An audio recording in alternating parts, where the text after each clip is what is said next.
Imagine planting something once, just once, and then harvesting fruit from that single planting for the next 30 to 40 years, while everyone around you keeps buying new berry plants again and again, watching them decline, replacing them, and repeating the cycle without ever questioning why it has to be that way. Imagine a fruit that thrives in temperatures so cold they would freeze almost every other crop solid. A berry sweeter than grapes, containing 3 times more antioxidants than blueberries, and tasting like strawberry, blueberry, and raspberry blended into one perfectly balanced flavor. This berry exists. It is affordable, easy to grow, and astonishingly productive. Yet most people have never heard of it, not because it is rare or experimental, but because its existence quietly undermines an entire industry built on replacement, dependency, and short-lived crops. This is honeyberry, also known as Haskap, blue honeysuckle, sweetberry honeysuckle, and scientifically as Lonicera caerulea, a plant whose obscurity is not accidental but carefully maintained through confusion, silence, and neglect. The confusion begins with the name, or more accurately, the many names. When people search for honeyberry, they may find only fragments of information. When they search for Haskap, they encounter an entirely different set of results. Gardening catalogs, academic papers, indigenous knowledge, and commercial listings all use different terminology, fracturing the information landscape into disconnected pieces. This fragmentation makes it difficult for the average gardener to realize that all of these names referred to the same extraordinary plant. Meanwhile, strawberries and blueberries dominate search engines, advertisements, social media, and gardening advice, backed by massive marketing budgets and decades of brand recognition. The result is simple. People grow what they know, and they know what they are shown. When a plant remains hidden behind inconsistent naming and low visibility, it never enters mainstream awareness, and that obscurity serves powerful economic interests. Honeyberry's origins stretch back thousands of years into regions where survival itself was never guaranteed. Across Siberia, indigenous peoples relied on honeyberry as a critical food source during winters that lasted most of the year. In these environments, temperatures routinely dropped to levels that would kill nearly every fruit crop humans cultivate today. Honeyberry endured, not through human intervention alone, but through evolutionary adaptation.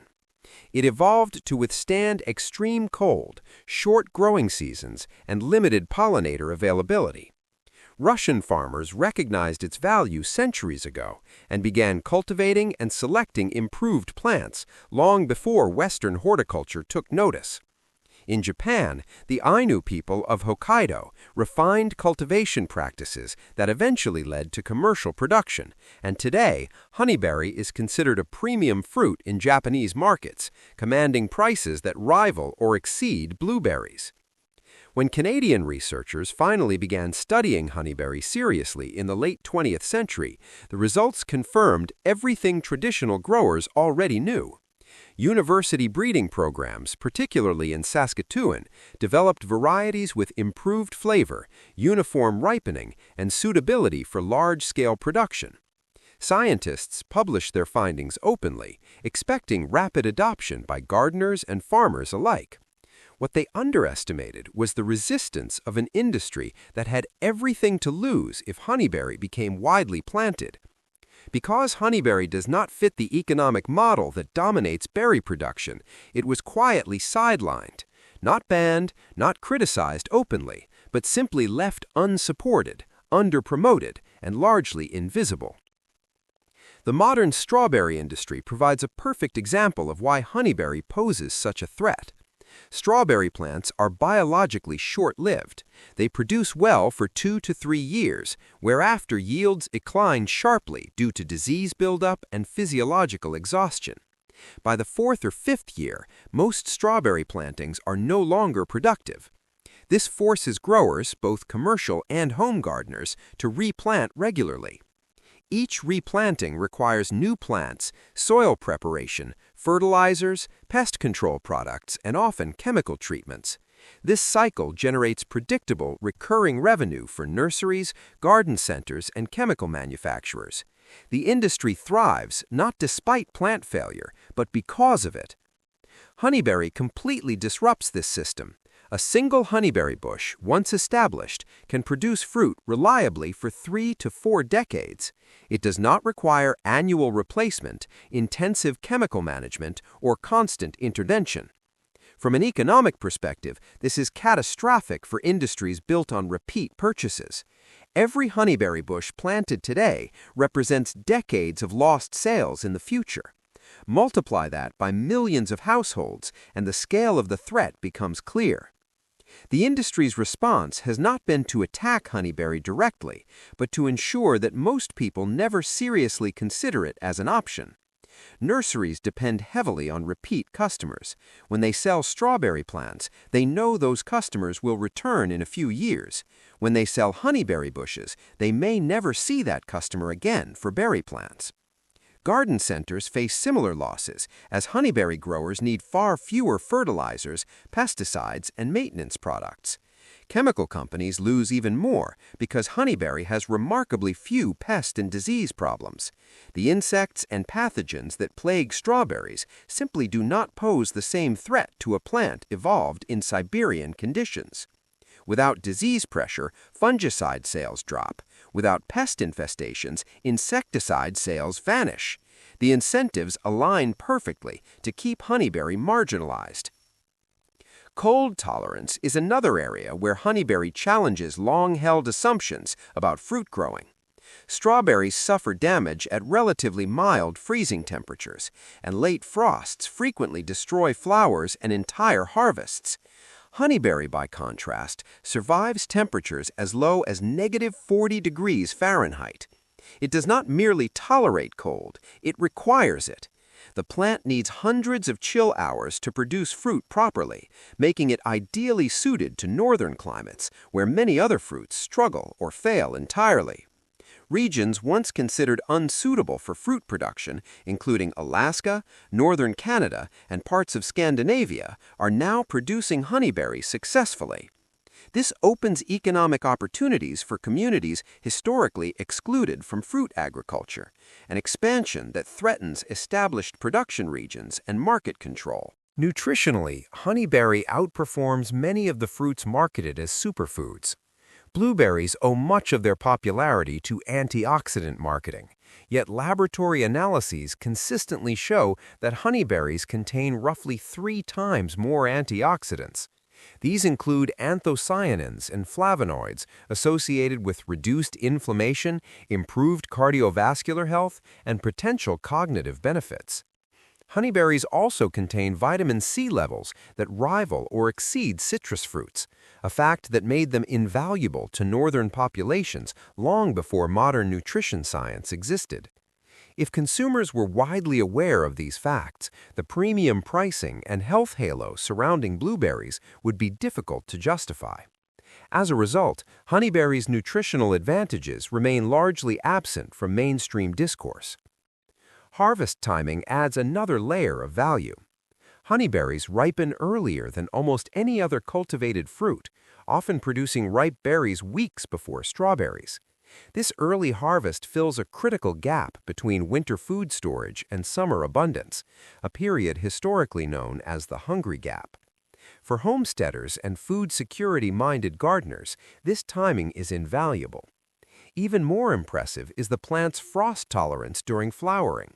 Honeyberry flowers can withstand temperatures that would destroy blossoms on apples, peaches, or strawberries, making harvests far more reliable year after year.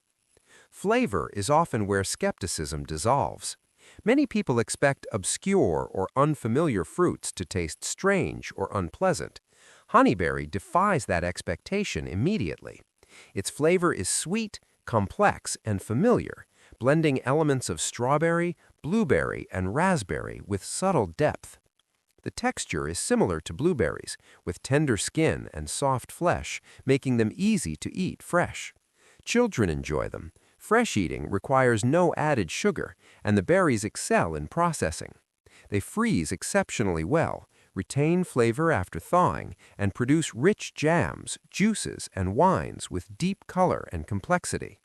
In Japan and Russia, honeyberry wine has been made for generations, rivaling grape-based products in quality. From a cultivation standpoint, honeyberry is remarkably forgiving. It tolerates a wide range of soil types and pH levels, requires minimal pruning, and needs only modest fertilization. Once established, it is relatively drought-tolerant and demands little attention beyond harvesting. This simplicity makes it accessible to beginners and appealing to busy households that lack time for intensive garden maintenance. The one requirement that is often exaggerated as a drawback is cross-pollination. Honeyberries require two compatible varieties to produce fruit, a trait shared by apples, pears, cherries, and many other common fruits. Two bushes planted within a few feet of each other are sufficient, and modern nurseries clearly document compatible pairings. This requirement is not a barrier, but it is often framed as one to discourage casual interest. Globally, honeyberry production continues to expand despite limited promotion. Japan maintains a mature, profitable industry. Canada continues to release improved varieties through university breeding programs. European countries, particularly in colder regions, are establishing commercial orchards.